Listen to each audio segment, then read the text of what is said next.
ಇದಾದ ನಂತರ ಹೊರಗೆ ಬಂತು ಅಲ್ವಾ. ನಮಗೆ ಈಗಿರೋ ಜಿಜ್ಞಾಸೆ ಏನು ಅಂತೇಳಿ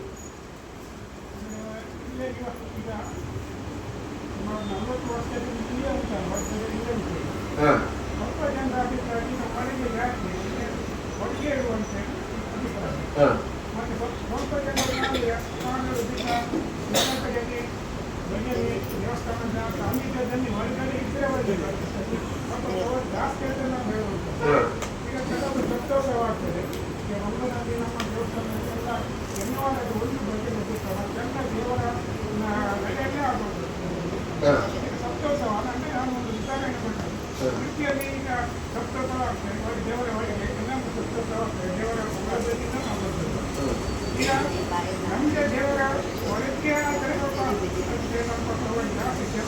ಸಾಂಗೀತ್ಯದಲ್ಲಿ ಆಗೋದು ನನ್ನ ಅಭಿಪ್ರಾಯ.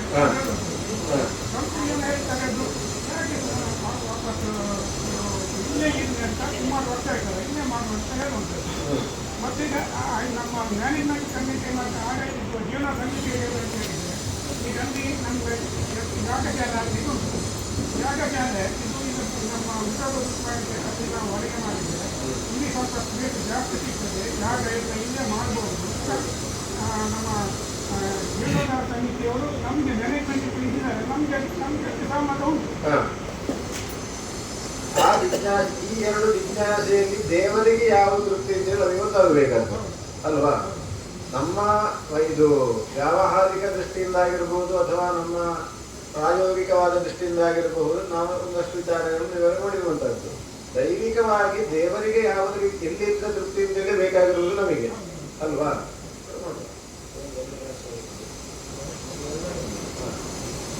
ಈಗ ಮೊದಲನೇದಾಗಿ ಪೂರ್ವದಲ್ಲಿ ಪ್ರಾರಂಭದಲ್ಲಿ ಇದ್ದ ಹಾಗೆ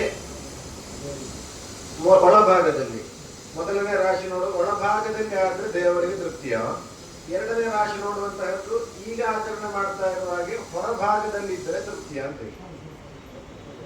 ಆ ದೇವರಿಗೆ ಯಾವ ತೃಪ್ತಿಯೋ ಅದು ದೇವರ ರಾಶಿಯನ್ನು ತೋರಿಸಿಕೊಡ್ಬೇಕು. ಮೊದಲನೇದು ಒಂದು ಒಳಭಾಗದಲ್ಲಿ ಮೂಲದಲ್ಲಿ ಪ್ರಾರಂಭದಲ್ಲಿ ಮಾಡಿದ ಹಾಗೆ ಇರುವಂತಹದ್ದು. ಪ್ರಾರ್ಥನೆ ಮಾಡಿದ್ರು ಎಲ್ಲರೂ.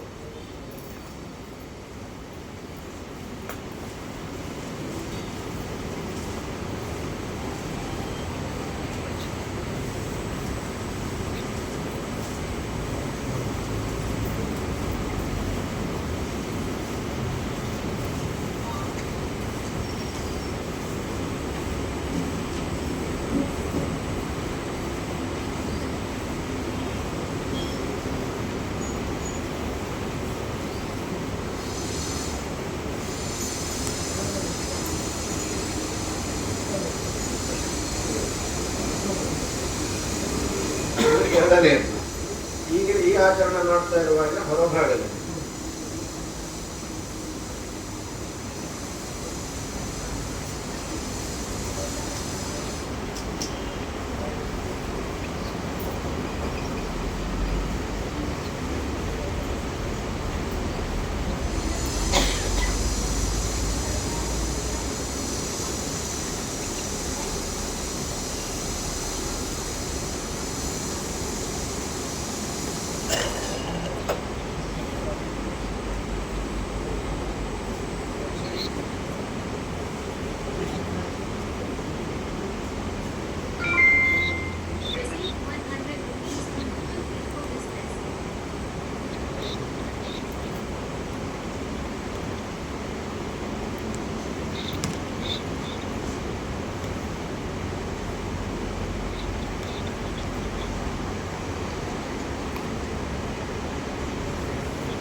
ಮೊದಲನೇ ನೋಡಿದ ರಾಶಿಗೆ ದೇವಾನುಕೂಲ ಇರುವಂತಹದ್ದು. ನನಗೆ ನೀವು ಪ್ರಾರಂಭದಲ್ಲಿ ಹೇಗೆ ಶುರು ಮಾಡಿದ್ದೀರೋ ನನಗೆ ಹಾಗೆಯೇ ಮಾಡಿದ್ರೆ ಸಾಕು ಅಂತೇಳಿ ದೇವರು ಹೇಳುವುದು. ಹೊರಗಡೆ ಮಾಡಿದ್ರೆ ಭಜನೆ ಮಾಡಿರ್ತೀರಿ ಸಂತೋಷ, ಆದರೆ ನನಗೆ ನೀವು ಪ್ರಾರಂಭದಲ್ಲಿ ಮಾಡಿದ ಹಾಗೆ ಮಾಡಿದ್ರೆ ಸಾಕು ಅಂತೇಳಿ ದೇವರು ಹೇಳುವಾಗ ಎರಡನೇದಕ್ಕೆ ದೇವಾನುಕೂಲ ಇಲ್ಲ, 12ರಲ್ಲಿ ಪಂಡರಾಪುರ ಒಳಗೆ ವಿಠೋಬ ಭಾಗದಲ್ಲಿ ಕಿ ನಮ್ಮಲ್ಲಿ ಜೈ. ಮಾಡಿದ ಭಜನೆ ದೇವರಿಗೆ ತಲುಪಿತು. ಈಗ ತಲುಪುದಿಲ್ಲ ಅಂತ ಹೇಳಲ್ಲ, ಫಲ ಹೆಚ್ಚು ಅಂತ ಹೇಳಿ. ಎರಡನೇ ಗುರು 12ರಲ್ಲಿ ದೇವಾನುಕೂಲವೇ ಇಲ್ಲ, ಹೊರಗಡೆ ಮಾಡಲಿಕ್ಕೆ ದೇವರಿಗೆ ತೃಪ್ತಿ ಇಲ್ಲ, ಪಂಡರಾಪುರ ಶ್ರೀ ವಿಠೋಬ ಕಿ ಸಂಶಯ ಇಲ್ಲ. ಅದರಲ್ಲಿ ಗೊಂದಲ ಬೇಡ.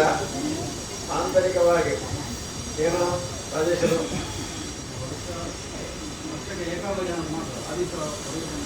ಅದು ಆ ವಿಚಾರದಲ್ಲಿ ನಾನು ಅವತ್ತು ಸೂಚನೆ ಕೊಟ್ಟಿದ್ದೇನೆ ಕಾಣ್ತೇನೆ ನಿಮಗೆ. ಏಕಾಹ ಭಜನೆಯನ್ನು ವಾರ್ಷಿಕವಾಗಿ ನಡೆಸುವಂತಹ ಏಕಾಹ ಭಜನೆಯ ದಿವಸ ದೇವರನ್ನು ಒಂದು ಪಲ್ಲಕ್ಕಿಯಲ್ಲಿಟ್ಟು ಹೊರಗಡೆ ತಂದು ಆ ದಿನ ಒಂದು ಹೊರಗಡೆ ಇಟ್ಟು ಆ ದಿನ ಭಜನೆ ಸಂಪೂರ್ಣವಾಗಿ ಮಾಡಿ ತದನಂತರ ಯಥಾವತ್ತಾಗಿ ಯಥಾಸ್ಥಾನದಲ್ಲಿ ಇಡುವಂಥದ್ದು. ಆ ರೀತಿಯಾಗಿ ನೋಡಬೇಕು. ಏಕಾಹ ಭಜನೆ ದಿವಸ ಮಾತ್ರ ದೇವರನ್ನು ಹೊರಗೆ ತಂದು ಎಲ್ಲರೂ ಜೊತೆಯಲ್ಲಿ ಕೂಡಿ ಭಜನೆ ಮಾಡಿ ಸಮಾಪ್ತಿಯ ನಂತರ ಯಥಾಸ್ಥಾನದಲ್ಲಿಟ್ಟು ಅದು ಯಾವ ದಿನ ಹಾಗೆ ಆಚರಣೆ ಮಾಡಿಕೊಂಡು ಬರುವಂಥದ್ದು.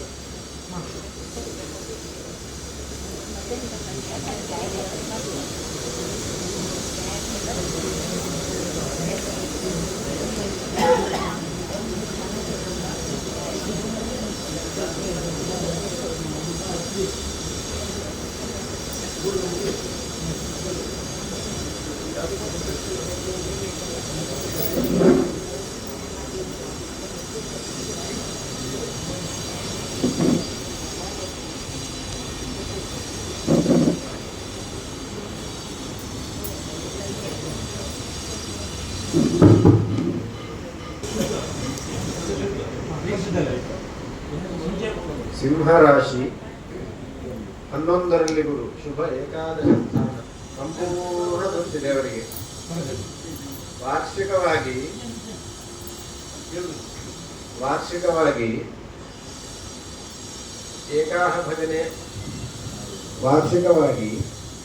ಏಕಾಹ ಭಜನೆ ಇರುವಂತಹ ದಿವಸ ಆ ವಿಠೋಬ ರುಕುಮಾಯಿ ದೇವರನ್ನು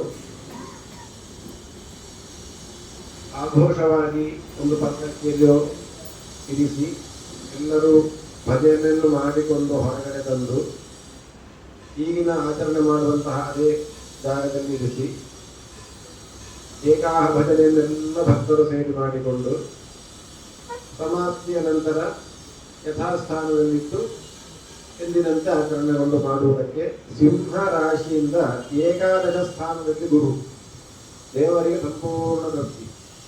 ನನಗೆ ನೀವು ಯಾವತ್ತೂ ಒಳಗಡೆ ಭಜನೆ ಮಾಡಿ ವಾರ್ಷಿಕವಾಗಿ ಒಂದು ದಿನ ಹೊರಗಡೆ ತಂದು ಮಾಡುವುದಕ್ಕೆ ನನ್ನ ಅನುಮತಿ ಇದೆ ಅಂತೇಳಿ ಸಿಂಹ ರಾಶಿಯಿಂದ ಭಗವಂತ ಪೂಜಿಸಿರುವಂಥದ್ದು.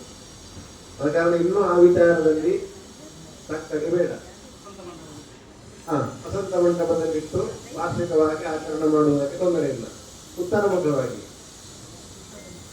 ಅದು ದರ್ಶನ ಅಂದ್ರೆ ಮುಖ ಬದಲಾಯಿಸಲಿಕ್ಕಿಲ್ಲ, ಉತ್ತರ ಮುಖವಾಗಿ ಇಟ್ಟು ವಸಂತ ಮಂಟಪದಲ್ಲಿಟ್ಟು ವಾರ್ಷಿಕವಾಗಿ ಏಕಾಭಜನೆಯನ್ನು ಮಾಡಿ ಸಮಾಪ್ತಿಯ ನಂತರ ಯಥಾವತ್ ಅಂದರೆ ಅದೇ ಸ್ಥಾನದಲ್ಲಿಟ್ಟು ಆಚರಣೆ ಮಾಡಿಕೊಂಡು ಬರುವಂಥದ್ದು. ಅದರಲ್ಲಿ ಇನ್ನೂ ಗೊಂದಲಗಳು ಬೇಡ.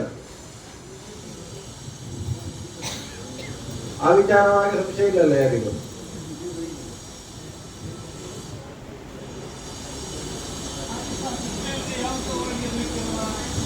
ಅದು ಉಪದೇವತೆ, ಇದು ಉಪದೇವತೆ ಇಲ್ಲ, ಇದು ಪ್ರತಿಷ್ಠೆ ಇಲ್ಲ. ಪ್ರತಿಷ್ಠೆ ಅಲ್ಲ ಇದು.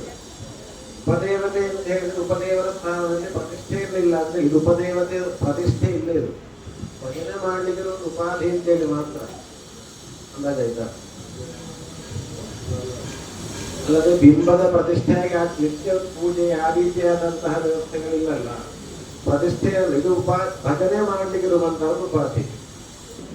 ಅಲ್ಲದೆ ಉಪದೇವನ ಸ್ಥಾನದಲ್ಲಿ ಪ್ರತಿಷ್ಠೆ ಮಾಡುವಂತಹ ವಿಚಾರ ಅಲ್ಲ ಇದು ಅಂದಾಜಾಯ್ತಾ. ಕಾರಣ ಆ ವಿಚಾರದಲ್ಲಿ ಗೊಂದಲಗಳು ಬೇಡ.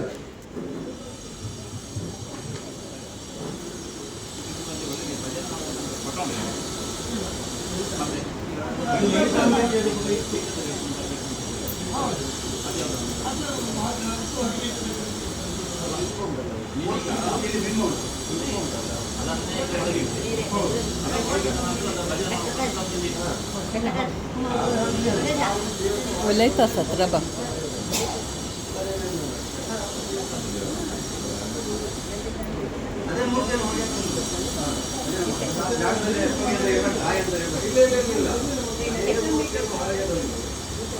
प्रकाश भट मॉम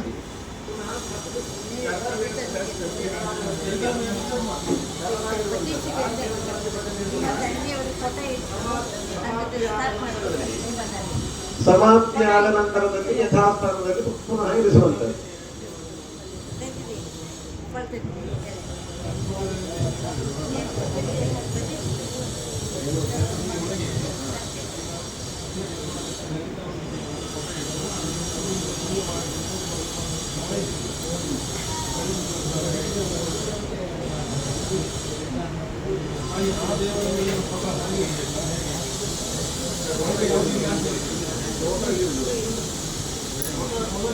ಫಸ್ಟ್ ಫೋಟೋ ದೊರಿಲ್ವಾ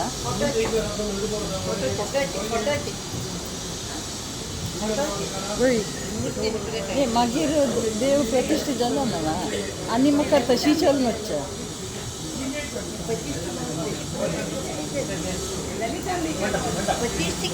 विठोबाल सांगची तुमी ललित आंबी केला फोटो दवरून पूजा करता ते लाय जाला निन्नी लाय ते कळलं ಲಲಿತಾಂಬಿಕಾ ದೇವಿಯ ಫೋಟೋವನ್ನು ಒಳಗಡೆ ಇಟ್ಟು ಒಂದು ಭಜನೆ ಮಾಡ್ತಾ ಇದ್ರಂತೆ.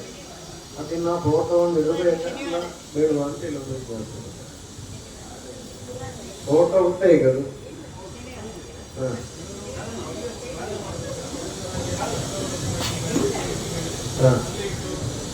ಭಜನೆ ಮಾಡಿದ್ರೆ ಸಾಕಾಗ್ತದೆ.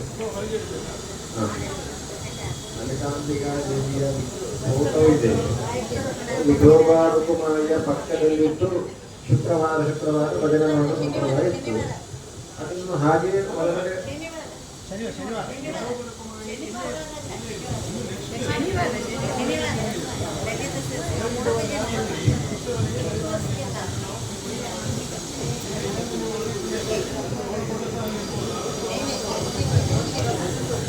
ಲಲಿತಾಂಬಿಕಾ ದೇವಿಯ ಫೋಟೋ ಈಗ ಇನ್ನು ವಿಠೋಬಾ ರುಕುಮಾಯಿಯದ್ದು ಒಳಭಾಗ ಅಂತರ್ಭಾಗದಲ್ಲಿ ಬರ್ತದಲ್ಲ, ಅವಾಗ ಈ ಲಲಿತಾಂಬಿಕಾ ದೇವಿಯ ಫೋಟೋವನ್ನು ಅಲ್ಲೇ ಅದರ ಪಕ್ಕದಲ್ಲಿ ಇರಿಸಬೇಕಲ್ಲ ಹೊರಗಡೆ ಮಾಡಬೇಕಾಗ್ತದೆ. निमगी लायजल तुम्ही म्हळ्यार म्हळ्यार खर्च जाल्यार करया निमगी लाय जाल्यार त्या विचार निमगी लाय जाल्यार फुडें आशिल्ली वयना आनी करनाशी बसल्यार मागीर प्रॉब्लम जाता तशें तांणी आसतना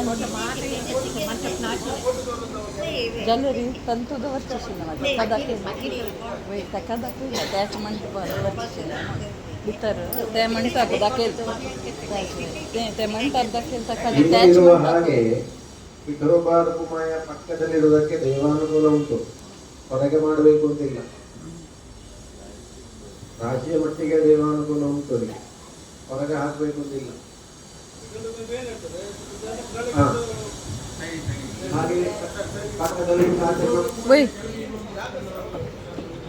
ते मंಟಪದವರ ಕನೆ ನಿಮ್ಗಿಯ ಬೇಡ ಬೇಡ ವೈ ಬಾ ವಾಸ್ತವಿಕವಾಗಿ ವಿಠೋಬಾ ರುಕುಮಾಯಿಯ ಸಂಕಲ್ಪದಲ್ಲಿ ಮಾಡುವ ಅವಾಗ ಆ ಫೋಟೋ ತರಲಿಲ್ಲ.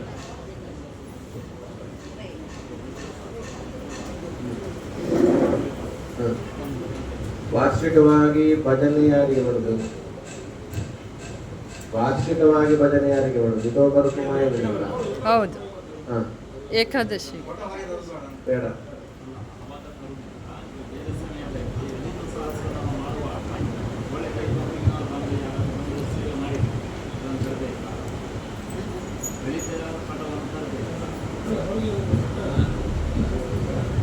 ಹೋಮಾದಿಗಳು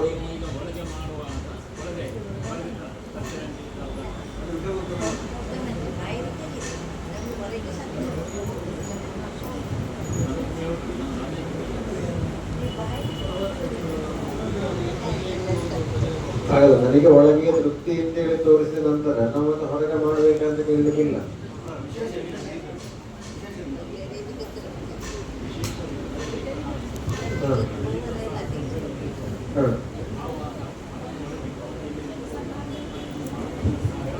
ಎಲ್ಲರೂ ಬರಬೇಕಂತ ಅಲ್ವಾ?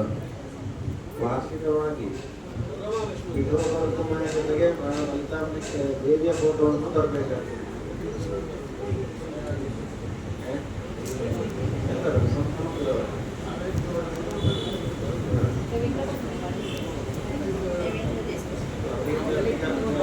ಶುಕ್ರವಾರ ಪ್ರತಿ ಶುಕ್ರವಾರ ಫೋಟೋ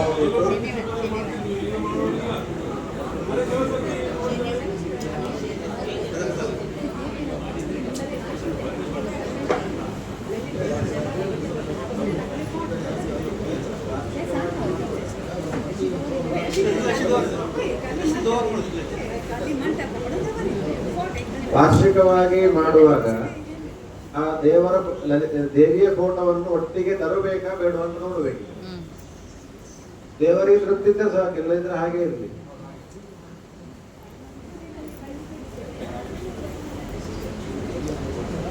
ಗುರುವಿನ ಅನುಕೂಲ ಬರಬೇಕು.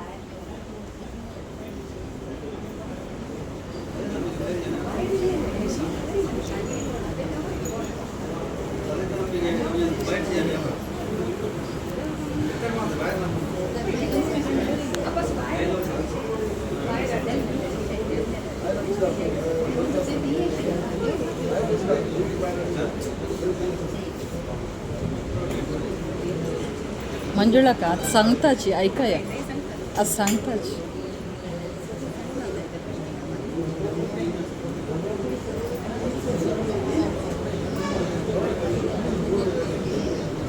ವಿಠೋಬಾ ರುಕುಮಾಯ ಜೊತೆ ಹೊರಗೆ ತಂದು ವಾರ್ಷಿಕವಾಗಿ ಆಚರಣೆ ಮಾಡೋದಕ್ಕೆ ದೇವರ ಒಪ್ಪಿಗೆ ಉಂಟು. ತರುವುದು ಅಡ್ಡಿ ಇಲ್ಲ, ಜೊತೆಯಲ್ಲಿ ತಂದು ಆಚರಣೆ ಮಾಡುವುದಕ್ಕೆ ಅಡ್ಡಿ ಇಲ್ಲ, ಮಾಡಬಹುದು.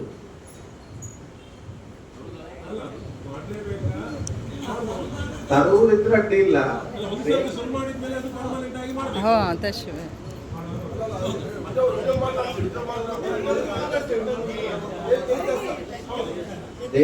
ಹೊರಗೆ ತರುವುದಕ್ಕೆ ಅಡ್ಡಿ ಇಲ್ಲ. ಹಾಗೆ ಈ ವರ್ಷ ತರುವುದು ಬರುವ ವರ್ಷ ಬೇಡ ಅಂತ ಹೇಳುದು, ಹಾಗೆ ಮಾಡ್ಲಿಕ್ಕೆ ಏನು ಬೇಕು. ಯಾವುದೇ ಆಚರಣವನ್ನು ಪ್ರಾರಂಭ ಮಾಡುತ್ತಿದ್ರು ಸರಿಯಾದ ನಿಯಮವನ್ನು ಮೊದಲು ನಿಶ್ಚಯ ಮಾಡಿ ಅದರ ಹಾಗೆ ಆಚರಣೆ ಮಾಡಿಕೊಂಡು ಬರಬೇಕು. ಈ ವರ್ಷ ಹೊರಗೆ ತರುವುದು ಬರುವ ವರ್ಷ ಬೇಡ ಅಂತ ಹಾಗೆ ಮಾಡ್ಲಿಕ್ಕೆ ಇಲ್ಲ. ಹಾಗೆ ನಿಶ್ಚಯ ಮಾಡಿದ್ರೆ ಅದೇ ನಿಯಮದಾಗಿ ಮುಂದುವರಿಸಿಕೊಂಡು ಹೋಗ್ಬೇಕು.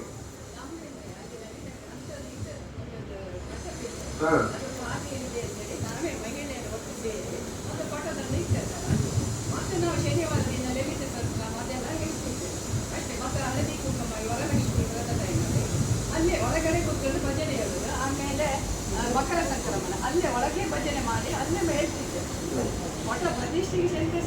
ಆದ ಕಾರಣ ವಾರ್ಷಿಕವಾಗಿ ವಿಠೋಬಾ ರುಕುಮಾಯ ಆ ಮೂರ್ತಿಯನ್ನು ತಂದು ಏಕಾಹ ಭಜನೆ ಮಾಡಿ ಅದರ ಸಂಪ್ರದಾಯದ ಹಾಗೆ ನಿಯಮ ಮಾಡಿಕೊಂಡಾಯ್ತು. ಮತ್ತೆ ನೀವು ಪುನಃ ಆ ಫೋಟೋವನ್ನು ತರಬೇಕಾ ಬೇಡುವ, ಈ ವರ್ಷ ತರೋದು ಬರುವ ವರ್ಷ ಬೇಡ ಅಂತ ಹೇಳ್ಬೋದು. ಆ ರೀತಿಯಾದ ಗೊಂದಲ ಬೇಡ. ವಿಠೋಬಾ ರುಕುಮಾಯನ್ನು ಒಳಗಡೆಯಿಂದ ಪಲ್ಲಕ್ಕಿಯಲ್ಲಿ ಕುಳಿತುಕೊಳ್ಳಿಸಿ ಆಘೋಷವಾಗಿ ಹೊರಗೆ ತಂದು ಭಜನೆಯನ್ನು ಮಾಡಿ ಸಮಾಪ್ತಿಯ ನಂತರ ಯಥಾಸ್ಥಾನದಲ್ಲಿಟ್ಟು ಆಚರಣೆ ಮಾಡಿಕೊಂಡು ಬರುವುದು.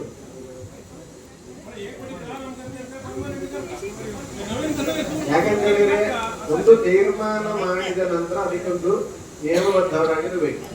ಮತ್ತೆ ಪುನಃ ಅದನ್ನು ಹಾಕ್ಬಹುದು ಅಂತ ಹೇಳಿದ್ದಾರೆ. ಈ ವರ್ಷ ತಗೊಂಡು ಹೋಗುವ, ಬರುವ ವರ್ಷ ಭಕ್ತ ನೋಡುವ, ಹಾಗಿರುವಂತಹ ಗೊಂದಲಗಳು ಬರಬಾರದು. ಒಂದು ನಿಶ್ಚಯ ಮಾಡಿದ್ರೆ ಅದೊಂದು ನಿಯಮ ಆಗಿರಬೇಕು. ಆ ನಿಯಮದ ಹಾಗೆಯೇ ನಾವು ಪಾಲನೆ ಮಾಡಿಕೊಂಡು ಬರಬೇಕು. ಅದರಲ್ಲಿ ಮತ್ತೆ ಪುನಃ ಗೊಂದಲಗಳು ಬರಬಾರದು. ಅಲ್ಲದಾಯ್ತಾ? ವಿಠೋಬಾ ರುಕುಮಾಯಿಯನ್ನು ತಗೊಂಡು ಹೋಗುವುದು ಅಂತ ಹೇಳಿ ನಿಶ್ಚಯ ಅದು. ಅದನ್ನು ಅದೇ ರೀತಿಯಾಗಿ ಮುಂದೆ ಆಚರಣೆ ಮಾಡಿಕೊಂಡು ಬರಬೇಕು. ಪುನಃ ಬರುವ ವರ್ಷವಾಗಿ ನಾವು ಫೋಟೋವನ್ನು ಆವತ್ತು ತಗೊಂಡು ಹೋಗುವುದು ಅಂತ ಹೇಳಿದ್ದಾರೆ ಅಂತ ಈ ವರ್ಷ ತಗೊಂಡು ಹೋಗುವ, ಈ ರೀತಿಯಾಗಿ ಗೊಂದಲಗಳು ಬರಬಾರದು. ಆ ಕಾರಣ ಒಂದು ನಿಯಮವನ್ನು ನಾವು ಮಾಡಿಕೊಳ್ಳಬೇಕು. ಅಲ್ಲದಾಯ್ತಾ? ಅದರಂತೆ ಪಾಲನೆ ಮಾಡಿಕೊಂಡು ಬರಬೇಕು. ರೀತಿ ನೀತಿ ನಿಯಮಗಳು ಬೇಕು. ಅದೇ ರೀತಿ ಈ ಪ್ರತಿಷ್ಠಾ ನಂತರದಲ್ಲಿಯೂ ದೇವಸ್ಥಾನದಲ್ಲಿ ಬೇಕಾದಂತಹ ಒಂದು ರೀತಿ ನೀತಿ ನಿಯಮಗಳು ನಾವು ಅನುಷ್ಠಾನ ಮಾಡಬೇಕಿದೆ.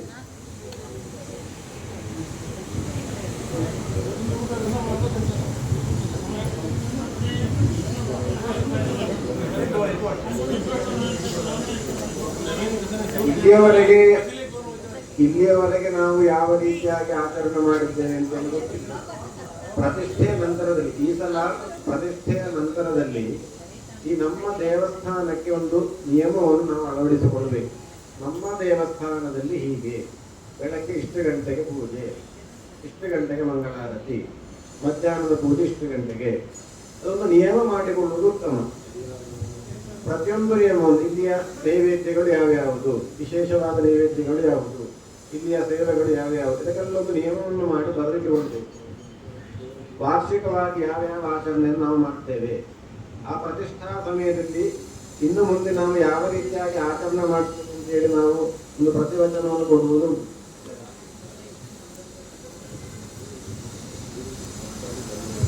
ಈ ಕಲಶವನ್ನು ನಿಶ್ಚಯ ಮಾಡೋಕೆ ಆ ಸಮಯದ ಈ ಕಲಶ ಪ್ರಾರಂಭವಾಗುವ ಮೊದಲೇ ಅದರದ್ದೊಂದು ನಿಯಮವನ್ನು ಮಾಡಿ ನಾವು ಅಂದಾಜು ಮಾಡಿಟ್ಟುಕೊಳ್ಬೇಕು.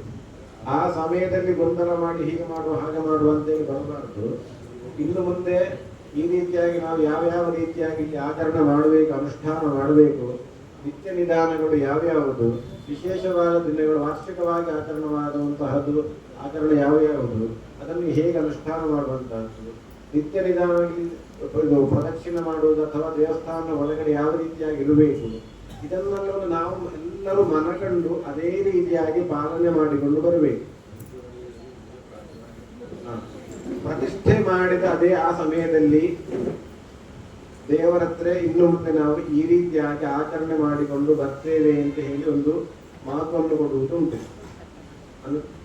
ಆ ರೀತಿಯಾಗಿ ಆ ಸಮಯದಲ್ಲಿ ನಾವು ಗೊಂದಲ ಮಾಡಿಕೊಂಡು ಹಾಗೆ ಮಾಡುವ ಹೀಗೆ ಮಾಡುವ ಅಂತ ಚರ್ಚೆ ಮಾಡುವುದರ ಬದಲು ತಂತ್ರಿಗಳು ಯಜಮಾನರು ಎಲ್ಲರೂ ಸೇರಿ ಇನ್ನು ಯಾವ ರೀತಿಯಾಗಿ ನಾವು ಒಂದು ಆಚರಣೆ ಮಾಡಬಹುದು ಅಂತ ಹೇಳಿ ಒಂದು ನಿಶ್ಚಯ ಮಾಡಿ ಅದನ್ನು ಬರೆದಿಟ್ಟುಕೊಂಡು ಆ ಸಮಯದಲ್ಲಿ ಅದನ್ನು ದೇವರ ಮುಂದೆ ಓದಿ ಹೇಳುವಂಥದ್ದು. ಅವನು ದೀಕ್ಷೆ ಇರಬೇಕು. ಯಾಕಂತ ಹೇಳಿದ್ರೆ ಆ ದೀಕ್ಷೆ ಇಲ್ಲದಿದ್ರೆ ದೇವಾಲಯದ ಅಭಿವೃದ್ಧಿ ಅಂತ ಹೇಳುವುದು ಇಲ್ಲ. ಹೇಗೆ ಅಂತ ಹೇಳಿದ್ರೆ ಆಚಾರ್ಯ ತಪಸ ಆಮ್ನಾಯ ಜಪ ನಿಯಮೇನ ಚ ಉತ್ಸವೇನ ಅನ್ನದಾನೇತ ಕ್ಷೇತ್ರವೃದ್ಧಿಸ್ತು ಬಂಧಕ. ಆಚಾರ್ಯ ತಪಸ್ಸು ಅಂದ್ರೆ ಆಚಾರ್ಯದಾದಂತಹ ತಪಸ್ಸು ಬೇಕಿದಕ್ಕೆ. ದೇವಸ್ಥಾನ ಒಂದು ಒಳ್ಳೆಯ ರೀತಿಯಾಗಿ ಅಭಿವೃದ್ಧಿಯಾಗಿ ಒಂದು ಉನ್ನತ ಮಟ್ಟಕ್ಕೆ ಬರಬೇಕು ಅಂತ ಹೇಳಿದ್ರೆ ಆಚಾರ್ಯದ ಅಂದ್ರೆ ತಂತ್ರಿಗಳ ಆಚಾರ್ಯದ ತಪಸ್ಸು ಬೇಕನಿಗೆ, ಒಂದು ದೀಕ್ಷೆ ಬೇಕು, ಸಮರ್ಪಣಾ ಮನೋಭಾವ ಬೇಕು. ಆಚಾರ್ಯ ತಪಸ ಆಮ್ನಾಯ ಜಪ. ಆಮ್ನಾಯ ಜಪ ಅಂತ ಹೇಳಿದ್ರೆ ಸಾಕಷ್ಟು ವೇದ ಜಪಗಳಾಗಬೇಕು, ಭಜನೆ ಆಗಬೇಕು, ಅದು ನಿಯಮ. ಕಲಿಗಾಲದಲ್ಲಿ ಭಜನೆ ಪ್ರಾಧಾನ್ಯ, ಅದು ನಿತ್ಯ ಆಗಬೇಕು. ನಿತ್ಯ ಅಂತ ಹೇಳಿದ್ರೆ ಸಾಧ್ಯವಾದಾಗೆ, ನಿತ್ಯ ನಾವು ನಿಶ್ಚಯ ಮಾಡಿದ್ರೆ ಯಾರು ಮಾಡೋರು ಇರ್ಲಿಕ್ಕಿಲ್ಲ ಕೊನೆಗೆ. ಈ ರೀತಿ ಅದಕ್ಕೆ ಯಾವ ರೀತಿ ಸಾಧ್ಯವೋ ಅದನ್ನು ನಿಶ್ಚಯ ಮಾಡಬೇಕು. ಆಮ್ನಾಯ ಜಪ ಅಂತ ಹೇಳಿದ್ರೆ ಹಾಗೆ ಭಜನೆ ನಾಮ ಜಪ ಆಗಲೇಬೇಕು. ನಿಯಮೇನ ಚ, ಅದು ಪ್ರಧಾನ ನಿಯಮ. ನಮ್ಮ ದೇವಸ್ಥಾನದಲ್ಲಿ ಹೀಗೆ ಆಚರಣೆಗಳು ಯಾವ ರೀತಿ, ಅದಕ್ಕೊಂದು ನಿಶ್ಚಿತವಾದ ಒಂದು ನಿಯಮ ಬೇಕು. ಇಷ್ಟು ಗಂಟೆಗೆ ಬೆಳಗ್ಗೆ ನಾವು ಬಾಗಿಲು ಓಪನ್ ಮಾಡ್ತೇವೆ, ಇಷ್ಟು ಗಂಟೆಗೆ ಪೂಜೆ, ಇಷ್ಟು ಗಂಟೆಗೆ ಅಭಿಷೇಕ, ನೈವೇದ್ಯ, ಮಂಗಳಾರತಿ, ಮಧ್ಯಾಹ್ನ ಪೂಜೆ ಇಷ್ಟು ಗಂಟೆಗೆ, ಸಂಜೆ ಇಷ್ಟು ಗಂಟೆಗೆ ದೇವಸ್ಥಾನ ಬಾಗಿಲು ತೆಗೆಯುವುದು, ಇಷ್ಟು ಗಂಟೆಗೆ ಮಂಗಳಾರತಿ, ಇಷ್ಟು ಗಂಟೆಗೆ ಈ ರೀತಿಯಾದ ನೈವೇದ್ಯಗಳು, ವಿಶೇಷ ಸೇವೆಗಳು ಯಾವ ರೀತಿಯಾಗಿ, ಆಮೇಲೆ ವಾರ್ಷಿಕವಾಗಿ ಯಾವ ರೀತಿಯ ಆಚರಣೆಗಳು, ಇದಕ್ಕೆಲ್ಲ ಒಂದು ನಿಯಮವನ್ನು ಮಾಡಿಟ್ಟುಕೊಳ್ಬೇಕು. ಇಲ್ಲದಿದ್ದರೆ ಪ್ರತಿಯೊಂದು ಹಂತದಲ್ಲಿಯೂ ಗೊಂದಲಗಳು. ಯಾವ ರೀತಿ ಮಾಡಬೇಕು ಯಾವುದು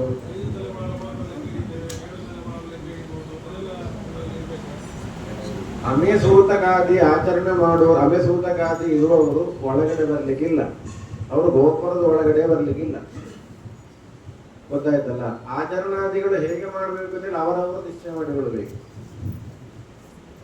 ಗೊತ್ತಾಯ್ತಲ್ಲ? ಸಾಧಾರಣವಾಗಿ 7 ತಲೆಮಾರಿನವರೆಗೂ 10 ದಿವಸವು, ಆಮೇಲೆ 14 ತಲೆಮಾರಿನವರೆಗೂ 3 ದಿವಸವು, 21 ತಲೆಮಾರಿನವರೆಗೂ 1 ದಿವಸವು, 21 ತಲೆಮಾರು ಕಳೆದ ನಂತರ ಸ್ನಾನ. ಇದು ನಿಯಮ. ಆದ ಕಾರಣ ನಿಮ್ಮ ಇದು ಸಮುದಾಯದಲ್ಲಿ ಯಾವ ರೀತಿ ಆಚರಣೆ ಅಂತ ನಮಗೆ ಗೊತ್ತಿಲ್ಲ. ಸಾಧಾರಣವಾಗಿ ನಿಯಮ ಹಾಗೆ 7 ತಲೆಮಾರಿನವರೆಗೆ 10 ದಿವಸ ಆಚರಣೆ ಮಾಡಬೇಕು. ಆ 10 ದಿವಸ ದೇವಸ್ಥಾನಕ್ಕೆ ಬರ್ಲಿಕ್ಕಿಲ್ಲ, ಗೋಪುರದ ಒಳಗಡೆ ಪ್ರವೇಶ ಇಲ್ಲ. ಆ 7 ಹೊಲಂತ ಫಂಕ್ಷನ್ ಜತ್ತನೆ ತಯ್ಯುಚೆಗೆ ಅಡ್ನಾಗೆ ಹೊಲಂತ ಸಂಘ ಹೊಲಂತ ಫಂಕ್ಷನ್ ani ಜತ್ತನೆ ತೆಕಡೆ ಕಡವಲ್ಲ ಅಂತ ತ್ಯಾ ಯುಚೆ ಅಡ್ನಾಗೆ ನಿಮಗೆ ಕ್ಲಿಯರ್ ಜೋಕತೆ ನಿಮಗೆ ಆ ಒಂದು ದಿನ ದೇವಸ್ಥಾನಕ್ಕೆ ಬರಲಿಕ್ಕೆ ನಿಮ್ಗೆ ತ್ಯಾಶ್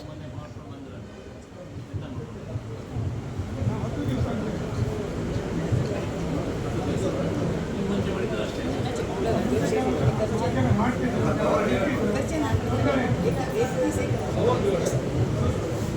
ಆಚರಣೆಗಳನ್ನು ಅದು ನಿಮಗೆ ನಿಶ್ಚಯ ಉಂಟಲ್ಲ, ಯಾವ ಇಷ್ಟ ತಲೆಮಾರು ಹೇಗೆ ಅಂತೇಳಿ. ಭಟ್ರೆ ಆಚೆ ಈಚೆ ಹಾಲ್ ಉಂಟಲ್ಲ, ಹಾಲ್ ಉಂಟಲ್ಲ ಮದುವೆಗೆ ಅದಕ್ಕೆಲ್ಲ ಬರ್ತಾರೆ, ಅದು ಅಡ್ಡಿಲ್ವಾ? ಕೇಳಿ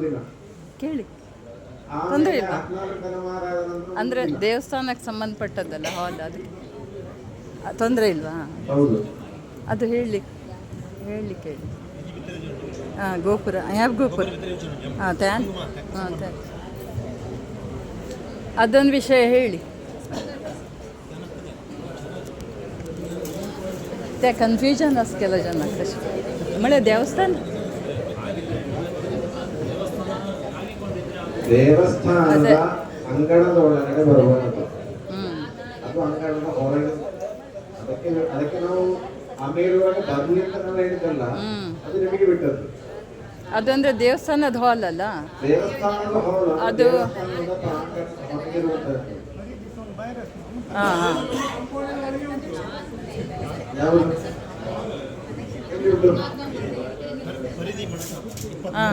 त्याच कन्फ्युजन असते. ಕೆಲವು ಜನ क्लिअर जावकते मुखारांनी खंयच्या विशयार दोष येऊ नये म्हणटा. ಈ ಹಾಲು ದೇವಸ್ಥಾನದ ಅರ್ಧ ಭಾಗ ಒಳಗೆ ಉಂಟು. ಈ ಹಾಲು ಅದು ದೇವಸ್ಥಾನದ ಅರ್ಧ, ಅದು ಪೂರ್ತಿ ಹೊರಗೆ ಉಂಟು, ಅದು ಸಂಶಯ ಇಲ್ಲ. ಈ ಹಾಲು ಅರ್ಧ ಭಾಗ ಒಳಗೆ ಉಂಟು, ಅದು ಹೊರಗೆ ಉಂಟು. ಅದು ಕ್ಲಿಯರ್ ಆಗಬೇಕು ಅದು. ಅದಕ್ಕೆ ಹೇಳಿದ್ದು ನಾನು, ಅಮೇಸೂತಕ್ಕೆ ಇರುವಾಗ ಶುಭ ಕಾರ್ಯಕ್ಕೆ ಬರುವುದು ಉತ್ತಮ ಅಲ್ಲ. ಅದೇ ಇಲ್ಲಿ ಅಂತಲ್ಲ, ಎಲ್ಲಿಯೂ ಅಲ್ಲ. तुम्ही निघून या. नाही 10 दिवस म्हणाले. बाई 10 दिवस 10 दिवस ತಲೆಮಾರಾಚೆ ವಿಷಯ ನೇ ಸಂಗೀತ 10 ದಿವಸ ಆಚರಣೆ करतात. ದೇವಸ್ಥಾನದ ಒಳಗೆ ಅಮೇಸೂತಕಾರಿಯವರು ಬರಬಾರದು.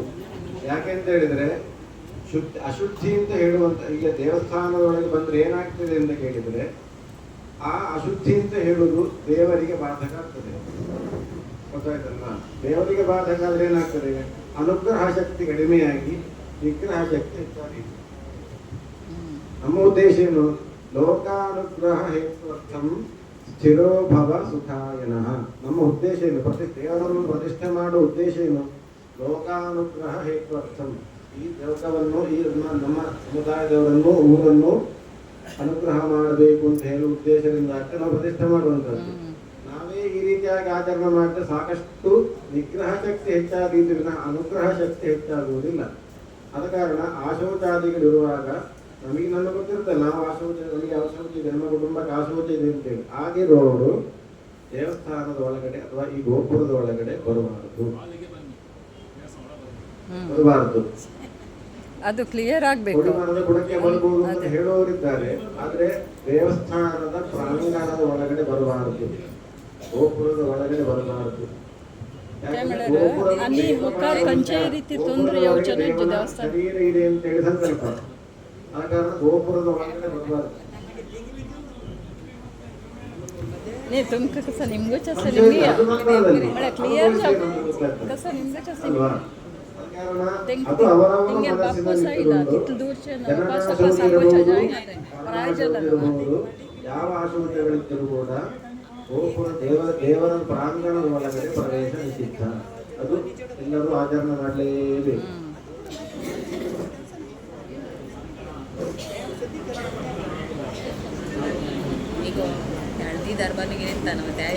त्याका म्हणलेला पळय देवस्थाना संबंधपट्ट हें हॉल म्हळ्यार तशें न्ही, एक कंपाउंडा भितर आसा, हांगा प्रांगणा भितर मात येवनेगी थंय येवचें नागी, क्लियर जावचें ना.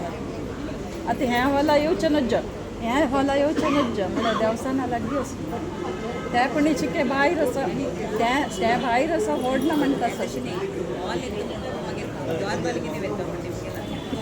ते निमगी या तुम्ही ते निमगी नाही कोणी जाऊ निमगी या क्लियर जाऊ का मग त्या वालाच विषय निघूच आशिल्ला बाकीच त्या काही निम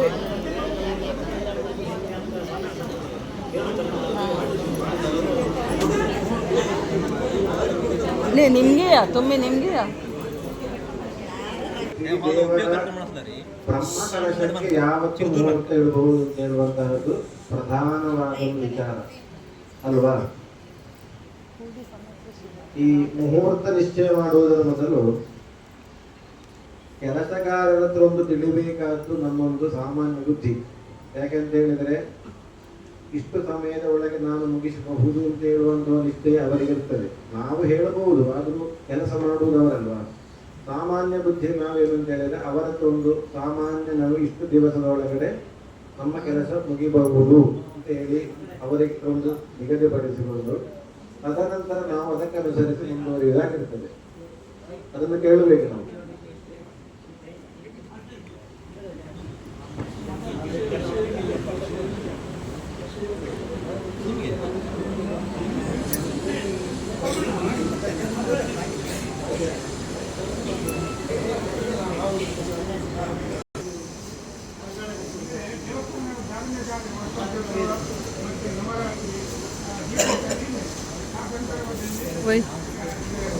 ಕಂಕಣ ಕಟ್ಟಿದ್ರೆ ಮತ್ತೆ ಮನೆಗೆ ಹೋಗ್ಲಿಕ್ಕಿಲ್ಲ.